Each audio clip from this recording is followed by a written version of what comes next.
My flatmate confessed her feelings for my boyfriend during lockdown. Now I'm dealing with her erratic behavior and threatening messages that no one saw coming. I, F27, moved into my flat in October of last year to take the place of a mutual friend of mine and my new flatmate, F27. We have a generally great atmosphere in the flat and both have similar expectations and habits. And while we're not friends yet, as in we wouldn't go out for brunch or be each other's plus ones for parties, we are very friendly. She seems super normal and level. When the lockdown began, March, my boyfriend M31 of 2 years was living with his sister, and his mother, undergoing chemo, who lived alone, needed somewhere to stay where she could be looked after, so she moved into his room and he came to stay with us. My flatmate was totally fine, and we had a proper chat about ground rules, etc., but ultimately the flat is huge for 2 people, and she has a kind of granny flat setup in hers. Either way, she gave definite approval. Now, we 3 got on great, but never really spent a ton of time together. We all work from home and spend the occasional evening playing games or whatever, but ultimately we didn't mingle much more than before. My boyfriend, however, cooks every night for the both of us, as a thank you, and so we do now eat together, and my flatmate seemed happy to be included. It was great. However, last week, my boyfriend took me aside and told me that while he was in the courtyard, hanging out the washing, she ambushed him from behind and gave a huge speech about how she's in love with him, and while she respects he's with me, she has deep feelings for him, and that she's available if he were single. Oh, and please don't tell OP. She didn't try to kiss him but tried to hold his hand. He was very anxious and flustered when he was telling me this. The flat atmosphere is very awkward now, but as far as she knows, he's not said a word. She's not said anything else to him, but he did mention that she had touched his arm a couple of times as she was walking past recently, and it's really gotten under my skin. My BF is also confused because he hasn't spent that much time with her apart from dinner, and never alone. I spoke to our mutual friend who was shocked and says she's never done anything like this before, and she'd never known my housemate to have a crush on anyone either. I've not seen her acting strangely in any other ways, and it hasn't outwardly affected how she treats me. We can't move her in because virus, money, etc. How do I deal with this? Update. 1. It's time for another update on this surreal situation. I've been stewing over how to present this without coming off as overly dramatic, but this story has taken a twist I couldn't have anticipated. To recap, my flatmate Sarah confessed her feelings for my boyfriend Jack, which has made things extremely awkward between us. We've been trying to maintain some semblance of normalcy, but the tension is palpable. Jack and I had been managing okay, but there was always this undercurrent of unease. Sarah would often engage in what felt like forced attempts at normalcy, but her behavior was noticeably different. It was almost like she was trying too hard to be friendly, which only made things feel more strained. She'd pop up in the kitchen or living room at odd times, always with a forced smile, making small talk that felt like a thin veil over her discomfort. The situation came to a head last week when Sarah asked if she could borrow some books from our bookshelf. She claimed she was looking for something to distract herself from her stress. Jack and I were more than happy to help, but her request seemed oddly specific. She asked for books on psychology and self-help, which piqued my curiosity. I didn't think much of it at the time, but wondered if she was trying to understand her own behavior or maybe find some solace in reading. Then came the incident that really threw us for a loop. Sarah's phone, which she had left on the coffee table, rang in the middle of one of Jack's and my dinners. The ringtone was an unfamiliar tune, and Jack glanced at it before I could stop him. The screen showed a message preview that read, "I hope you're happy with her. Don't forget who's watching." Jack's face went pale, and he quickly turned his attention back to the meal, pretending he hadn't seen anything. I was confused and alarmed, and we both pretended to be oblivious to the message. Later that night, Jack and I decided to have a heart-to-heart about what we should do next. We felt a deep sense of unease, knowing that Sarah was still harboring feelings for Jack and had been acting strangely. We discussed whether or not we should confront her directly, but the idea of making things worse was terrifying. The last thing we wanted was to exacerbate an already uncomfortable living situation. The next day, I found myself analyzing every little interaction with Sarah. She seemed even more on edge, almost as if she was expecting something to go wrong. Her attempts at normalcy were more frequent, but even less convincing. At this point, it felt like we were walking on eggshells, trying to maintain a facade of normal life while dealing with the underlying tension. Sarah's behavior grew more erratic. She started leaving random notes around the flat, which she claimed were meant to encourage positivity. They were written in a cheery tone, but there was something off about them. They often contained vague statements like, "Embrace the change," and "Trust the process." Jack and I started to wonder if she was trying to signal something or if she was simply grasping at straws to cope with her emotions. We also began to notice Sarah taking long walks around the neighborhood, sometimes disappearing for hours.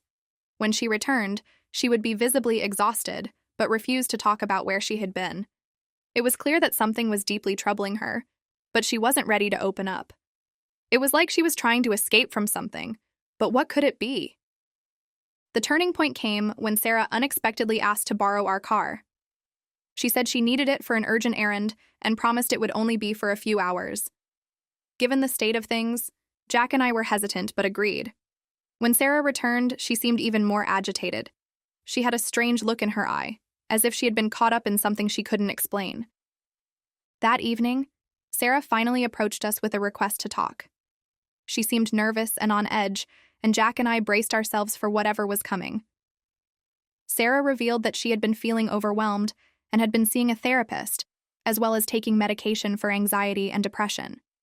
This was the first time she had mentioned any of this, and while it explained some of her erratic behavior, it didn't make the situation any less uncomfortable.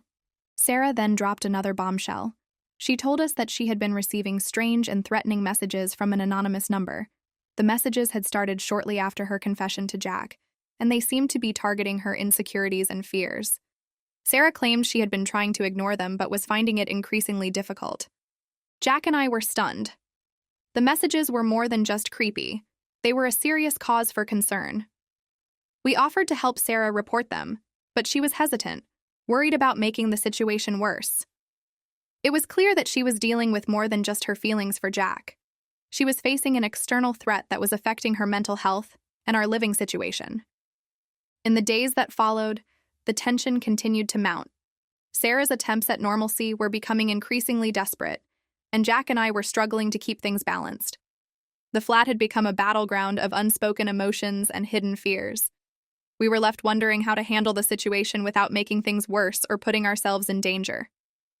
As we navigated this increasingly complex situation, it became apparent that we needed to find a way to address the issues at hand without exacerbating the tension. The next few days promised to be challenging, and Jack and I were left grappling with the uncertainty of what might come next.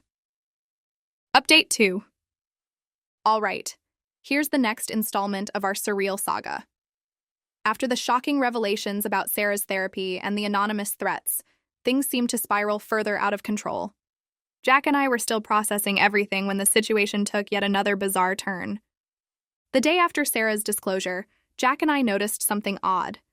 Sarah had started leaving her door wide open, even when she wasn't in her room.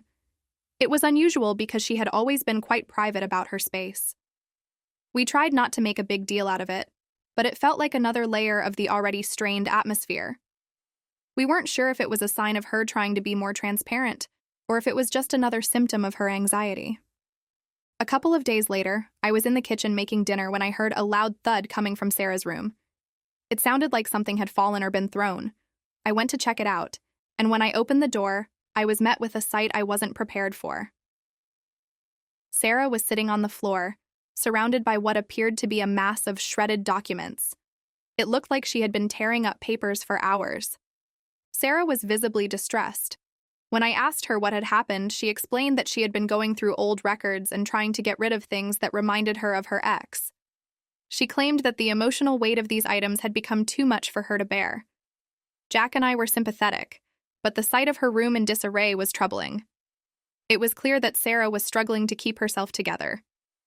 Later that night, while Jack and I were trying to unwind, we noticed that Sarah had started to leave random notes around the flat again. This time, the notes were more ominous. They contained cryptic messages like, "The past never lets go," and "Don't trust anyone." It was like she was trying to convey something without saying it outright. The notes were unsettling, and we couldn't help but feel that they were a reflection of her inner turmoil. The following day, Sarah received another message, but this one was different. It was a voicemail left on her phone. We were able to overhear it, and it was a menacing recording of someone saying, "You think you can escape your past? Watch your step." Sarah was visibly shaken by the voicemail, and it was clear that the situation was becoming increasingly dire. Jack and I decided to take action. We encouraged Sarah to report the threats to the police, and after some hesitation, she agreed. We accompanied her to the station and provided all the information we had about the messages and voicemails. The police took the threats seriously and promised to investigate, but the process was slow and filled with red tape. In the meantime, Sarah's behavior continued to be erratic. She started locking herself in her room for hours, only coming out to get food or use the bathroom. Jack and I were left to navigate the flat with a constant sense of unease. It was clear that Sarah was battling more than just her feelings for Jack. She was facing a serious and unsettling threat. As the days went by, the tension in the flat reached a boiling point. Sarah's anxiety seemed to be worsening, and Jack and I were struggling to manage our own stress while supporting her. We tried to keep things as normal as possible, but it was becoming increasingly difficult. The flat, once a sanctuary, had turned into a pressure cooker of hidden fears and unspoken concerns. The situation reached a climax when Sarah came to us with yet another request. She wanted to have a meeting with us to discuss her progress with the police and to come up with a plan for moving forward. Jack and I agreed, hoping that this meeting would provide some clarity and help us all navigate the next steps. The meeting took place in the living room, and Sarah was visibly on edge. She informed us that the police were still investigating but had not yet found any concrete leads. She also mentioned that she had been receiving more threatening messages, including one that said, "You're running out of time." It was clear that Sarah was feeling the pressure, and we were all left to wonder how to handle the escalating situation. As we tried to come to terms with the new developments, it became apparent that we needed to find a way to support Sarah while also protecting ourselves.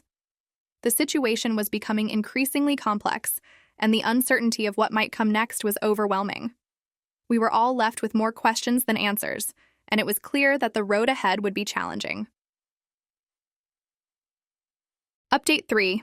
The situation with Sarah has reached a level of complexity that I never could have anticipated. After the police involvement and the escalating threats, Jack and I were left grappling with an ever-growing sense of unease. But what happened next truly threw us for a loop. The day after Sarah's meeting with us, we noticed something strange. Sarah had been unusually quiet and withdrawn, spending even more time locked in her room. Jack and I were worried, but we tried to respect her privacy. However, the tension in the flat was becoming unbearable, and we felt like we were living in a pressure cooker of anxiety. It was on one particularly tense evening that things took a shocking turn. Jack and I had decided to have a quiet night in, trying to take our minds off the ongoing drama. We were in the living room when we heard a loud crash coming from Sarah's room. We rushed to check on her, and what we found was both surprising and deeply troubling. Sarah was sitting on her bed, surrounded by a mess of broken electronics and shattered glass. It looked like she had been tearing apart her phone and other devices.